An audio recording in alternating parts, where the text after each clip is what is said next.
Bonjour à toutes et à tous, bienvenue pour ce nouveau quinzomadaire. Alors c'est vrai que je suis désolé parce que il y a 2 semaines je n'ai pas pu réaliser ce quinzomadaire, j'étais en congé, mais sachez une chose, c'est qu'effectivement, si vous êtes client, pour mes clients, je suis ultra disponible avec les éditos stratégiques, points WhatsApp, etc. C'est-à-dire pour moi, je n'ai pas de vacances pour mes clients, ce qui est tout à fait normal, je privilégie donc mes clients. Donc c'est vrai que j'ai fait le maximum, mais je n'ai pas eu le temps de réaliser ce quinzomadaire, mais je suis de nouveau là pour faire le point sur le CAC 40 à l'aube du dernier trimestre 2025 et nous allons parler de Pernod Ricard. Eh oui, Pernod Ricard, mes chers amis. Alors, un petit clin d'œil aux vendeurs de crack. Parce que pour qu'il y ait un crack, il faut certaines dispositions, sauf si on fait un flash crack comme je dirais en 2020. Mais lorsqu'il y a un flash crack, ça va être, je dirais, fortement racheté sur un support bien déterminé à l'avance, je dirais, par les algorithmes.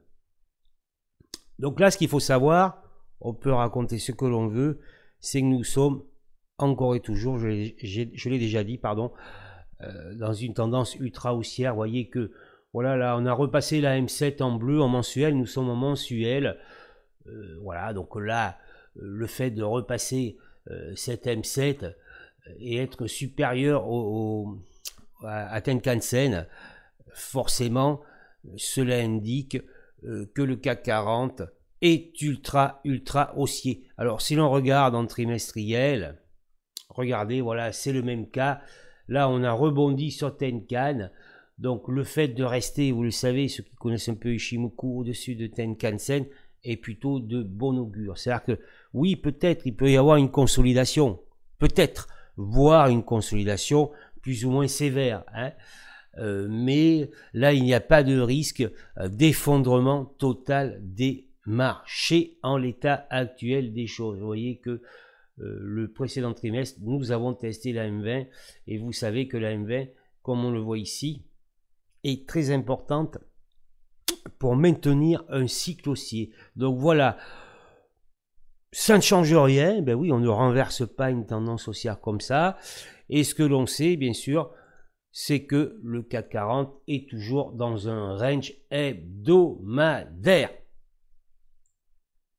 Voilà. Donc range hebdomadaire, pas de tendance, c'est-à-dire que soit maintenant on passe le haut du range, bien sûr ça sera difficile à passer parce que c'est hebdomadaire, ou on casse le bas du range, ça sera aussi difficile à passer parce que c'est hebdomadaire, d'accord, pour redessiner une nouvelle tendance, mais attention, vous avez quand même un range dans un range, c'est-à-dire qu'après vous avez la zone des 8100 ici 80 et vous avez l'extension ici vers les 6800 points. On voit aussi qu'il y a ce support ici à 7250 points.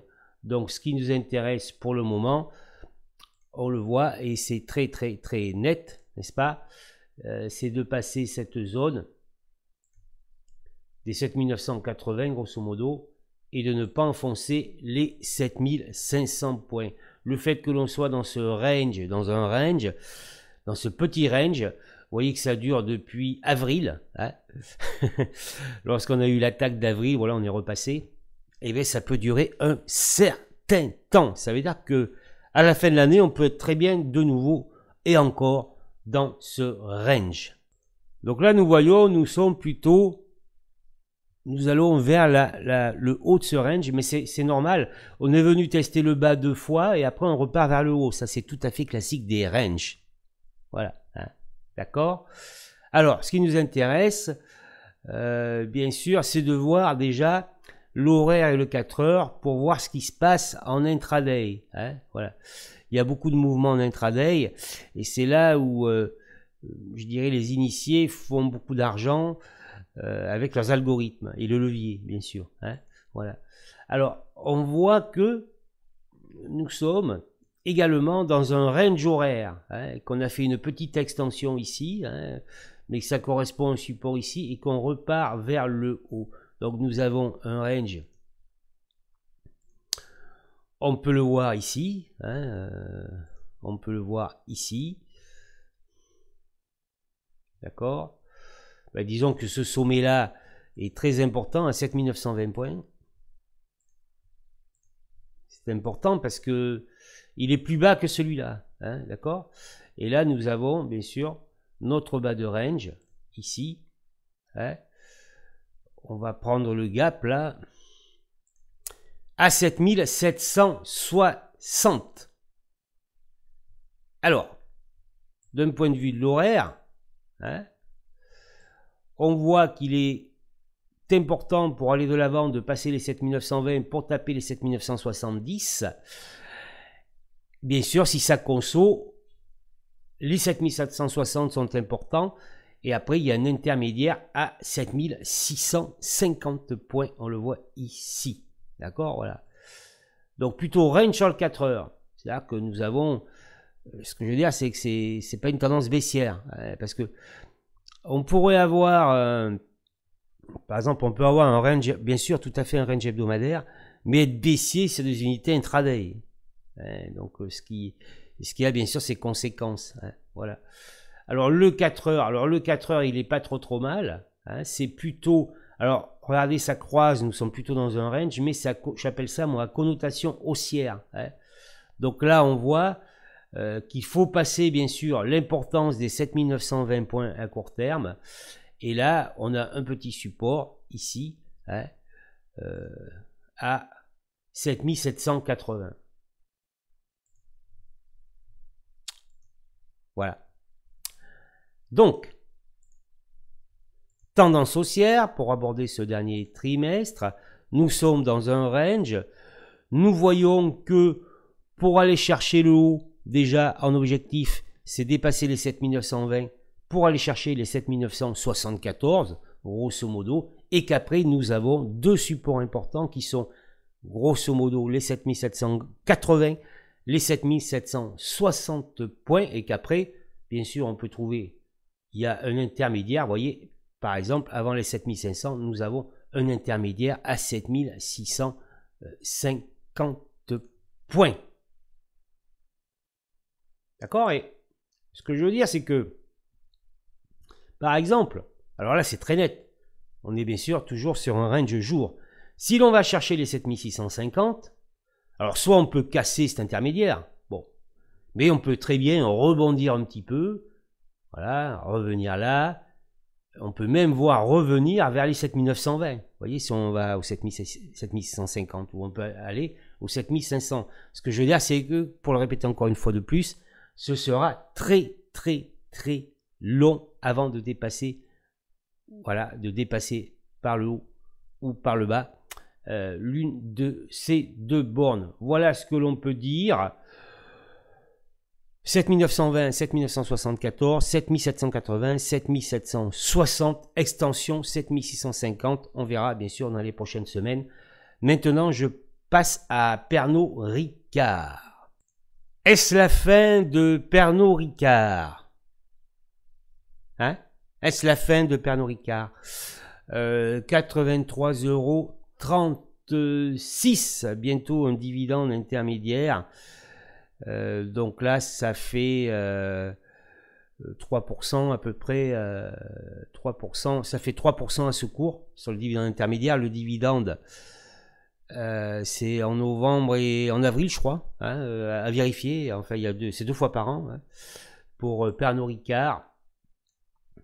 Alors, est-ce la fin de Pernod Ricard? Je vais vous dire quelque chose. La nature humaine, c'est quoi la nature humaine? Quand vous déprimez, vous déprimez. Hein? Si on vous montre que du négatif, comme à la télévision, vous n'allez pas être bien, vous allez voir que du négatif. Donc, si on vous dit que... Si on vous donne que des mauvaises nouvelles sur Pernod Ricard, eh bien, effectivement, vous allez penser que Pernod Ricard va faire à l'avenir que des mauvaises nouvelles. C'est tout à fait humain. Donc, ce que je veux dire, c'est qu'il y a peut-être un intérêt pour certaines personnes que vous ayez la tête dans le sac pour Pernod Ricard. Mais bien sûr, ceci est valable pour un tas de situations, voilà, un tas de pour d'autres actions. Hein, voilà, ça arrive. Il y a Rémi Cointreau, il y en a d'autres. Hein, donc effectivement, c'est la fin, c'est fini. Et on voit ce sentiment souvent relativement défaitiste. Voilà, on devient vite défaitiste, c'est fini, c'est la fin, je la remédite, etc., etc. Alors, comme d'habitude, la vérité est sur le graphique. Donc, je vous ai bien expliqué le CAC 40. Donc, je vais vous expliquer Pernod Ricard. Mais avant ça, je vais citer Warren Buffett. Bon, on parle beaucoup de Warren Buffett, etc. Oui, mais quand même, bon, c'est un très bon investisseur. Il est à l'origine de pas mal de citations.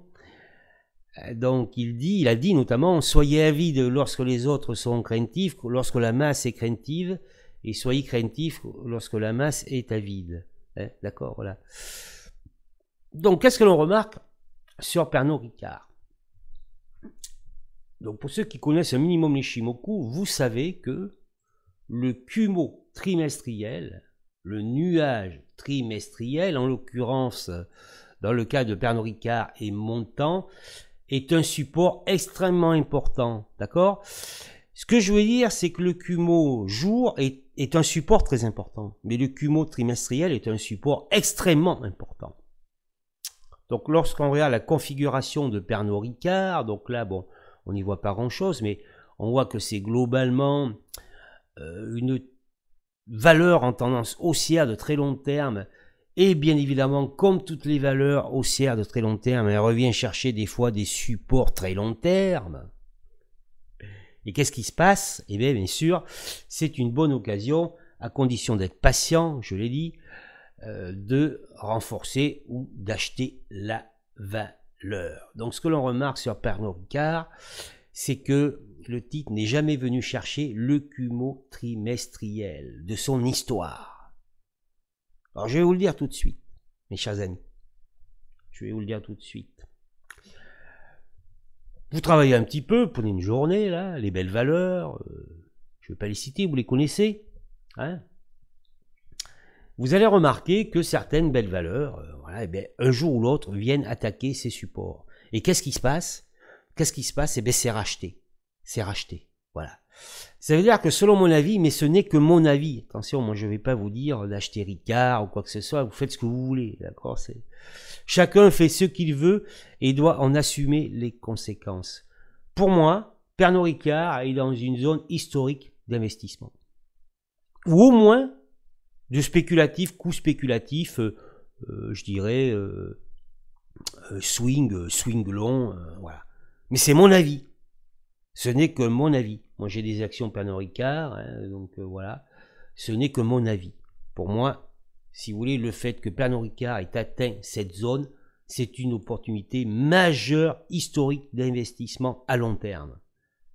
Ce que je veux dire par là, et allez-y, allez travailler. Hein. Moi, c'est mon travail, c'est ce que je fais au travers des éditos stratégiques toutes les semaines hein, pour mes clients. Et ben, ce que je veux dire par là, c'est que peut-être que Pernod Ricard, la prochaine fois qu'elle touche son Kumo trimestriel, ça sera peut-être dans, j'en sais rien, mais plusieurs années. D'accord? Voilà. Donc pour moi, on est OK. Donc ce qui va être important, c'est de savoir si le prochain trimestre, on va conserver ce Kumo trimestriel. Alors vous allez me dire, oui, il y a une étoile filante. Ah ben oui, c'est vrai que là, c'est pas une bougie. Ce n'est pas une bougie, on va dire, très avenante. Hein, mais comme je l'explique dans ma formation notamment, ils savent manipuler les chandeliers. Hein, voilà, je dis pas tout le temps, mais parfois. Donc, on n'exclut pas peut-être effectivement, ça on va y venir, une baisse supplémentaire. Hein, mais ce qui sera intéressant, c'est de conserver le Kumospan trimestriel à la fin de l'année. Donc si vous voulez, moi je le vois comme ça, après, bien sûr. Si vous considérez que Ricard c'est fini, que le business est mort, voilà. Si vous voulez, moi j'ai entendu des choses sur Diageo, hein, le leader mondial. Hein, voilà, c'est tout. Hein, je ne dirai pas plus. Hein, voilà. Donc voilà ce que je peux dire sur Pernod Ricard. Et de toute façon, c'est un fait. C'est-à-dire que vous pouvez vous travailler, vous prenez la semaine là. vous allez voir que lorsque vous atteignez des cumulons dans une tendance ultra haussière, la probabilité que ça reparte est très élevée. Après, ça peut mettre un certain temps. La patience, pardon, on sait que la patience est très importante sur les marchés financiers. Voilà, donc maintenant, ça c'est le gros de la vidéo. Pour moi, c'est une opportunité. Bien sûr, ce n'est pas un conseil et je me garderai de fournir des conseils. D'accord? Je ne fais que vous expliquer mon point de vue. Voilà. Et qui est bien sûr vérifiable. Après, bien sûr, la décision vous appartient. Alors, ce qui nous intéresse, on va aller maintenant directement sur le jour. Voilà. Directement sur le jour. Alors, vous savez, il y en a qui disent, oui, ok, d'accord, tu prends que les chandeliers, ça suffit. C'est pas faux, effectivement, vous prenez que les chandeliers, donc la théorie de dos, ça suffit, oui. C'est quoi la théorie de dos? C'est quoi la tendance haussière? Des hauts de plus en plus hauts et des bas de plus en plus hauts. Et nous remarquons que Pernod Ricard est toujours au-dessus de ces deux précédents plus bas. D'accord? Donc ça, alors c'est vrai, là ce qu'elle a fait, c'est pas extra. Et si l'on regarde après les intras, c'est baissier. Le 15 minutes déjà, voilà, on va vite voir le 15 minutes. C'est pas la peine de regarder le reste, d'accord?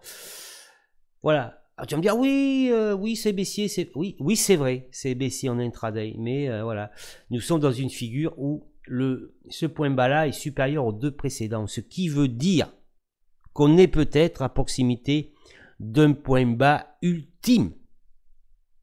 Moi, j'ai tendance à dire, je l'ai dit, je ne m'en cache pas à mes abonnés, que pour moi, le point bas a été atteint sur Pernod Ricard. Voilà, c'est mon avis. C'est mon avis. Voilà, c'est tout. Je me trompe peut-être. On verra.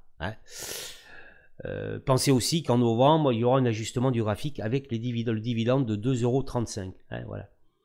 Donc là, je vais vous le faire très simple. C'est-à-dire, qu'est-ce qui peut se passer? Qu'est-ce qui peut se passer? Eh bien, on peut peut-être, dès qu'on est à 82,08 sur le deuxième point bas, on peut peut-être s'approcher, ça peut continuer peut-être à baisser à proximité des 82,08 et on pourrait faire ce qu'on appelle un intermédiaire, c'est-à-dire enfoncer les 82,08 mais ne pas enfoncer les 80,86. Donc ce que je veux dire, c'est que cette configuration de Pernod Ricard est toujours valable. Vous voyez ce que je veux dire? Vous êtes dans la dépression.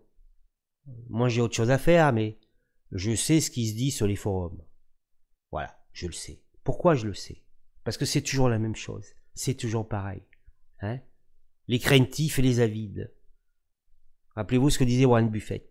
Donc là, Ricard, c'est fini. Voilà, Ricard, c'est fini. Et depuis longtemps, et elle va tomber peut-être à 40 ou à 10, ou elle va faire faillite. Elle 10, peut-être pas encore, mais ça va pas tarder. Voilà. Ce que l'on peut dire, c'est que dans cette configuration, on est peut-être sur un point bas. Et que bien sûr, ce que l'on sait, la reprise sera très très très longue, puisque voilà, on a cassé par exemple, regardez, les 89.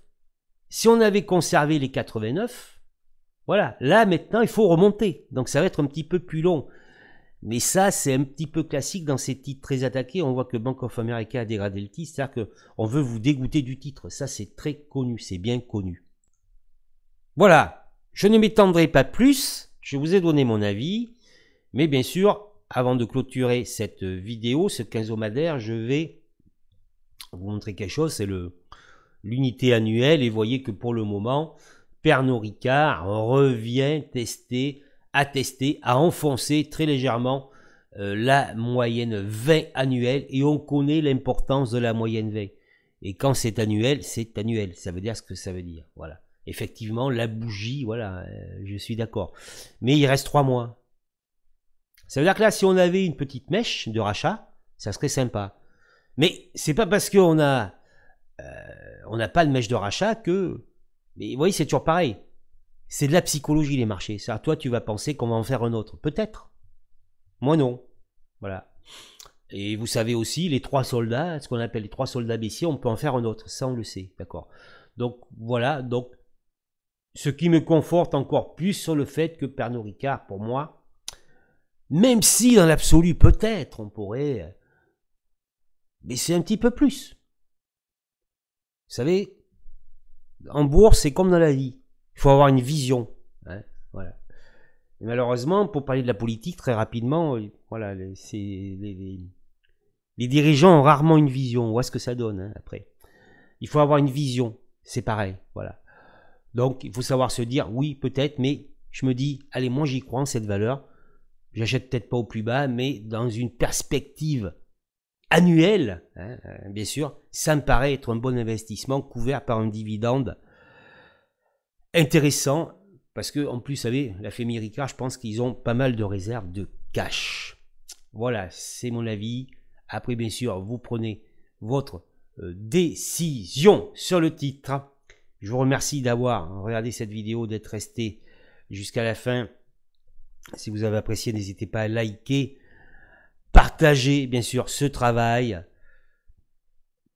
commenter ce travail, visiter mon site SB Capital Trading. Alors c'est vrai que ça fait un moment que je n'ai pas fait d'article, mais voilà, il faut trouver le temps parce que le trading c'est bien, le trading c'est une passion, l'investissement c'est une passion, mais je crois qu'aussi il faut vivre, il faut savoir se détendre.